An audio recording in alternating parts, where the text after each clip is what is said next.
Hi, it's Monday, October 1, and I wanted to give you a video response to the Ben Franklin discussion board, The Rags to Riches, the autobiography of Ben Franklin.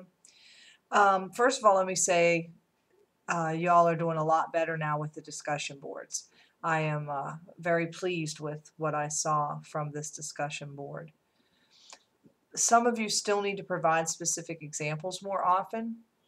For example, if you say that Ben Franklin sort of rejected Puritan ideology or theology and he wasn't as religious, it would be helpful if you could just choose a passage whereby you showed that. For example, on 363, though I seldom attended any public worship, I had still an opinion of its propriety and of its utility when rightly conducted, and I regularly paid my annual subscription for the support of the only Presbyterian minister or meeting we had in Philadelphia. He used to visit me sometimes as a friend and admonish me to attend his administrations, and I was now and then prevailed on to do so, once for 5 Sundays successfully.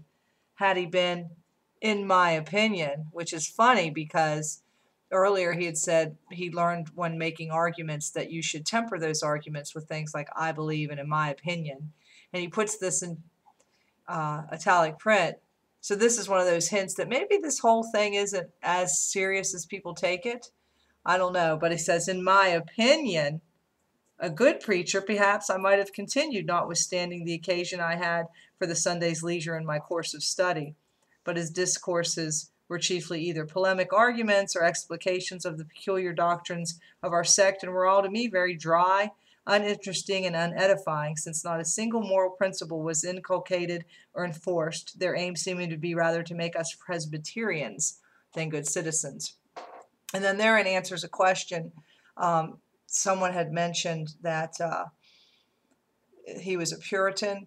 I think that was Taishia. I hope you don't mind me saying your name. I'll say your name and what you did well in a little bit. But he wasn't a Puritan, and he also, sometimes people think he was a Quaker.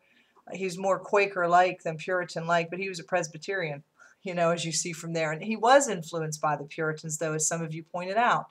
That self-improvement, he did it differently than the Puritans did. He made his own chart.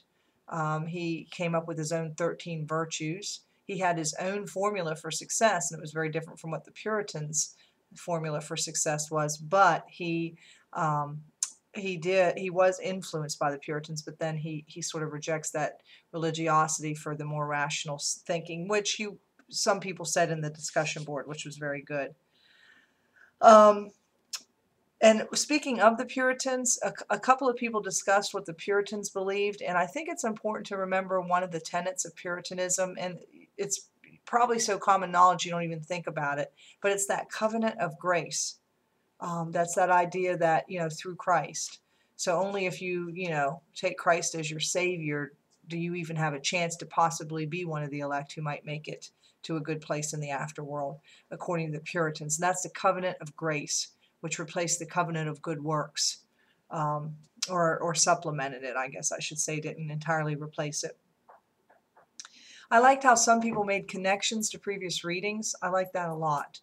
For example, Vanessa makes a connection to Winthrop. She says that where Franklin talked about sort of being in the eyes of the rest of the world or whatever, or being sort of outstanding in a way, that sounded like Winthrop on the Arabella. All the eyes of the world shall be upon us, we shall be as a city on the hill. And so it did, you see, that's a deeply ingrained idea anyway in America that continued on with Ben Franklin. And also Shanice made connections to the other captivity narratives we have read, Mary Rowlandson and Devaka.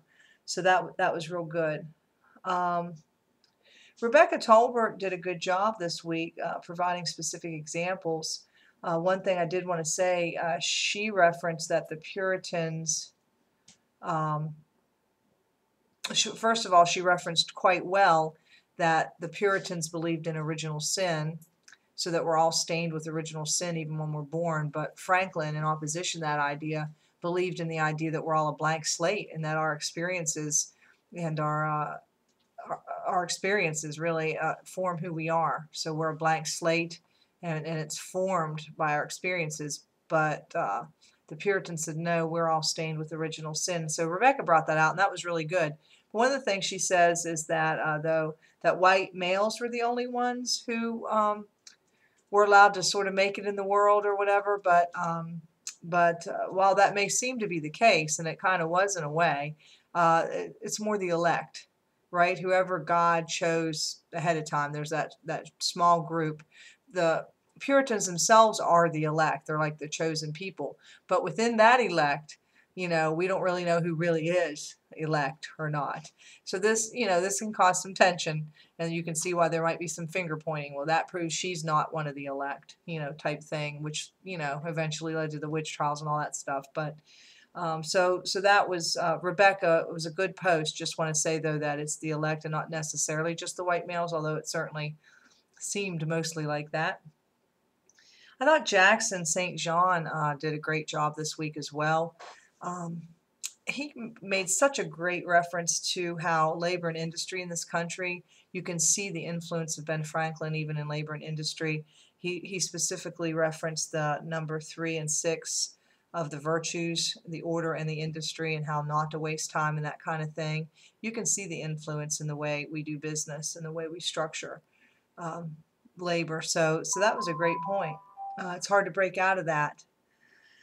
And some of these ideas are so deeply ingrained in our consciousness that we take them for granted and we don't really even think about them critically. So I really enjoyed how in this discussion board, I feel like many of you were very critical, meaning you break it down into its parts and you analyze it before you put it back together, and then you think about how that all works together. So that was a real good job this week. The last thing I wanted to say is that, speaking of, they're so deeply ingrained, a lot of people said, well, if only, we did what Franklin said to do and we didn't waste time. And I like that Katie, and Shanice referenced this too, moved the conversation forward by asking the question, I wonder what he would think about video games and just sitting around watching football or whatever. And, we should strive to be more like Ben Franklin. And of course, I wanted to say, why?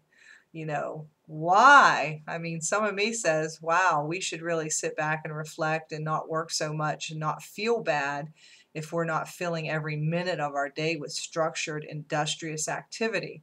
So that would be like another way to look at that. But you all might hear me say that and think, well, gee, yeah, there you sit in your t-shirt doing your 10-minute video, and that's no way to get ahead.